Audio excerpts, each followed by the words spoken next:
Burç suresinde anlatılan Ashab-ül Uhud geldi. Zalimler onlardan sırf aziz ve hamid olan Allah'ın iman ettiklerinden dolayı intikam almak için ateş dolu hendeklere atılıp onları izliyorlardı. Rabbimiz onlar için cehennem ve ateş azabı vardır. Vaadini de biliyoruz. Şibu zaliman bizi cehennem. Şibu zaliman bizi cehennem. Şibu zaliman bizi cehennem.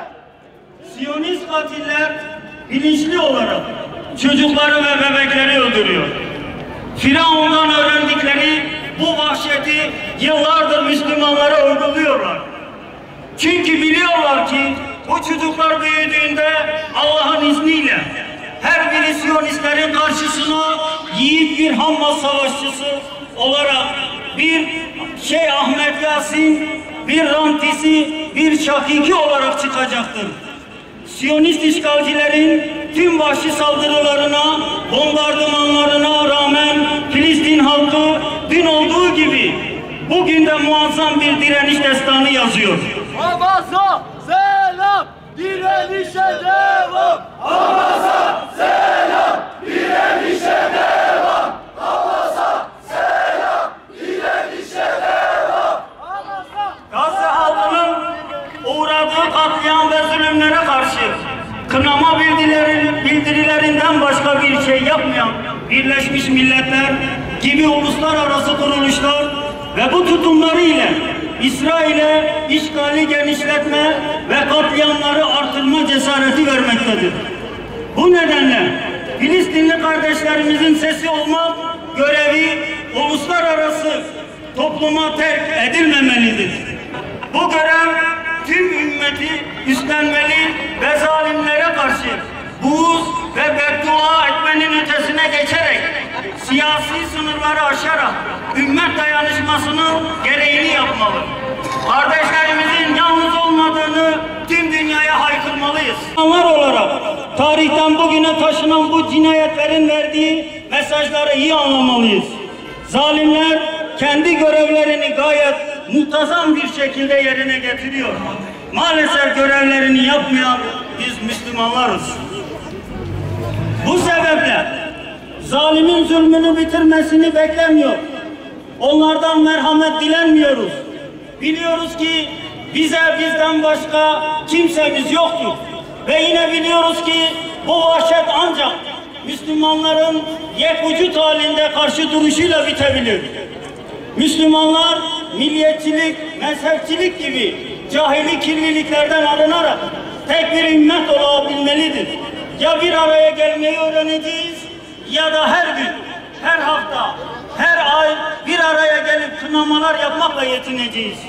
Müslümanlar her türlü ayrılığı aşmadıkça mücadelelerini bir namaz kılar gibi tek bir hedefte toplamadıkça ne zulüm biter ne de gözyaşı. Yaşasın ümmet dayanışması. Yaşasın ümmet dayanışması. Yaşasın ümmet dayanışması. Bu vesileyle burada toplanan Kürdistanlı Müslümanlar olarak Siyonist zulmü ve vahşetini, onların aşağılık işbirlikçilerini ve Müslümanları idare etmeye sahip olup da ümmete karşı duyarsız, Allah'a duyarsız, bu cinayetlere sessiz, Siyonist barbarlara dost olan Müslüman ülkelerin yöneticilerini Allah'a şikayet ediyoruz. Tekbir! Allahu Ekber! Tekbir! Allahu Ekber! Tekbir! Allahu Ekber! AK Parti hükümeti de İsrail'le tüm ilişkileri kesmeli, İsrail elçisini acilen def etmelidir.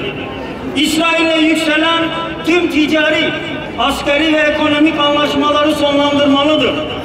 Çünkü İsrail'in en çok ihracat yaptığı ülkeler sıralamasında Türkiye 6. sırada. İsrail en çok ithalat yaptığı ülkeler arasında Türkiye 9. sırada bulunmaktadır.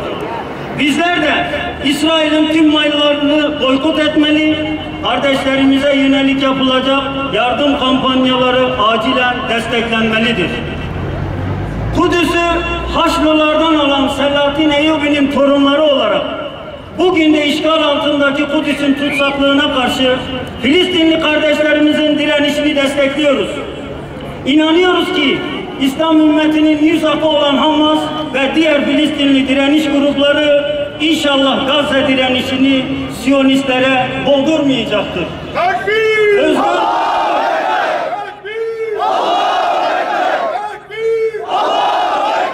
özgür bir Kudüs ve İsrailsiz bir dünya için İslam coğrafyasında mazlum halklara zulmeden despotlar devrilene kadar mücadelemiz devam edecektir. İslami hareket engellenemez. İslami hareket engellenemez. İslami hareket engellenemez. Değerli basın mensupları ve çok değerli dinleyenler, Müslüman halkların yaşadığı Mısır'da darbecilerin, Suriye'de Şebbihaların ve Hizbul Esed'in, Filistin'de Siyonistlerin, Irak'ta Maliki'nin ve Kürdistan'da mazlumları katledilenlerin cürümlerine karşı yekvücut olmak ümmet bilincinin bir gereğidir. İşte bugün de bu bilinçle bir araya gelmiş olup Allah'tan katledilen kardeşlerimizin şehadetlerini kabul buyurmasını diliyor. Zalimleri lanetliyor ve mazlum kardeşlerimizin yanında olduğumuzu ve olacağımızı, onlar için elimizden gelen her şeyi yapacağımızı bir kez daha hatırlatıyoruz. Kahrolsun Siyonist İsrail, kahrolsun küresel ve yerli işbirlikçileri, bizi tekuşina İslamiya birayeme. Şüphesiz sen hüküm verensin. Hiç kimse sana hüküm veremez ve senin sevdiklerin zelil olmaz. Rabbimiz sen mübarek ve yücesin. Hükmettiğin her şeyle ilgili olarak hamd ve şükür sanadır.